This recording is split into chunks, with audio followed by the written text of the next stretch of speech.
Good day and welcome again to another edition of Conversations here on Jewish Sacred Aging and JewishSacredAging.com.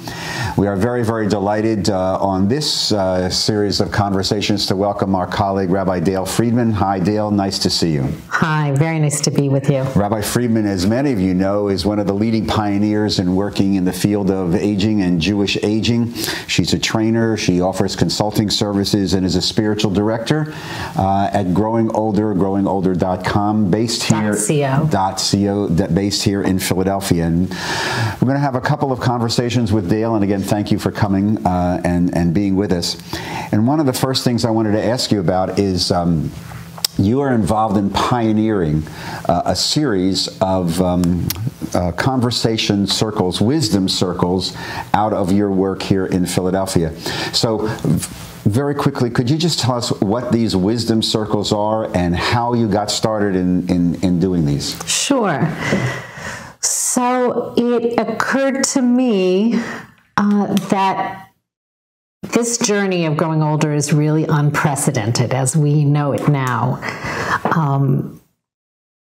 Yesterday I was working with one of these wisdom circles that I started in, and one of the women in the circle said, you know, we don't have any role models. Our mothers didn't make the transition from being in careers to now trying to figure out, what does retirement look like? What does this growing older look like when you're coming off of identifying yourself as a person in the world in this way? So, and that's only one of many ways in which aging today is unprecedented. So I really believe in community, and I really believe in the power of creating a circle of trust, as the educator Parker Palmer calls it, in which we can grow together and support each other on the journey. So these wisdom circles meet monthly. So far, the ones that I'm working with are women. It's not inconceivable that there would be such a circle that would include men as well. And they are comprised of small groups of women who meet monthly and explore topics related to growing older from the perspective of Jewish wisdom, Jewish spiritual practice, and their own experience. Is there a facilitator to this? I'm the facilitator. So you meet with every one of these groups? Yes. Are they synagogue-based, or are they non-synagogue based, or both? Both. Okay. So if somebody out there in their congregation say, wow, this sounds like something that would really like to do, how would they get in touch with you to even start one of these? The best way is through my practice, Growing Older, which is www.growingolder.co without the M. And okay. There's information there about how to contact me and a little bit of information about the wisdom circles. So is there a curriculum involved with this? I mean, would you send something out to these are the 10 steps to set this up? Well, actually, in my forthcoming book, Jewish Wisdom for Growing Older, there's an appendix that kind of lays out how to start a Jewish wisdom circle and topics that you might... In the wisdom circles, you mentioned they're predominantly women. What's the age breakdown, Dayle? So from late 50s to early 80s. And if you could encapsulate, what's the major theme? Is it how do I transition into this next stage? Is it reflection and looking backward, or is it really looking forward? I'd say it's more looking forward. That's good, I guess. Yeah. Although the Harvard sociologist Sarah Lawrence Lightfoot says you need to look backward to give forward. So there's a little bit of both. But we look at themes as diverse as forgiveness, thinking about making medical decisions, how to be a friend to friends as they go through illness and difficulties of later life. How do we deal with dementia? How do we deal with the immensity of the world's ills and the finitude of our own capacity to change the world? Yesterday I was working with a group of women who were exploring specifically the question of how much is enough? What do you mean? How much tikkun olam work is enough? How much giving is enough? How do I decide with this one wild and precious life, as the poet Mary Oliver says, what's the difference that I am called to be making now? Have you found, as there's a lot of literature, as you know, coming out about this stage and the concept of legacy.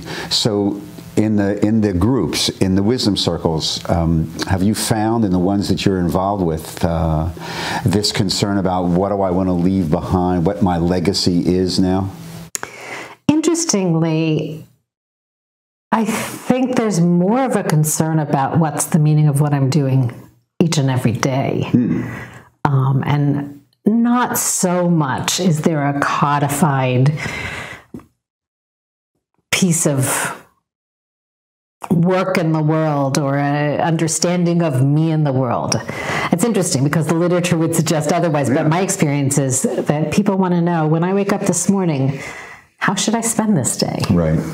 So in a typical wisdom circle, are we talking about 5 people, 25 people? Is there a normative or ideal number that you look for? 8 to 12. 8 to 12. I like to have 12 because one of the things I've discovered about people beyond midlife is that they travel a lot. Yes. So in order to have a core group of enough people, it's nice to have a slightly larger number. And the circles, do they continue, are they ongoing, or is there a finite, this meets for 10 weeks? I've had a couple of circles that met once a month for a few months, and that was enough for them.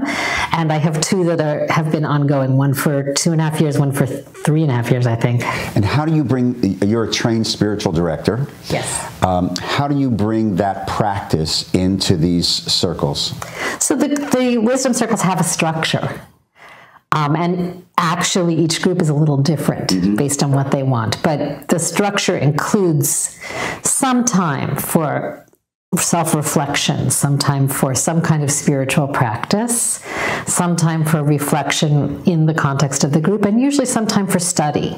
So there's is there a textual component in each? Oh, okay. Yeah, for every group.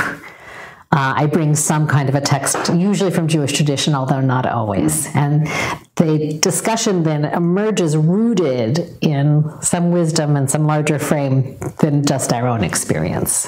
So before we end this part one of our conversations with you, again, somebody out there says, wow, this is something I'd really like to explore. How do they get in touch with Rabbi Dayle Friedman to talk about the creation of wisdom circles? So my Philadelphia-based national practice is Growing Older, www.growingolder.co.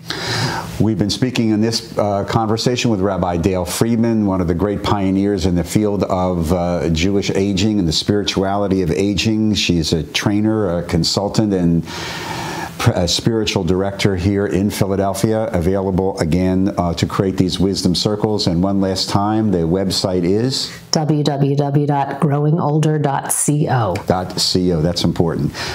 Dayle, thank you very much for this part of our conversations here on Jewish Sacred Aging and JewishSacredAging.com. Thank you for joining us. We'll see you soon.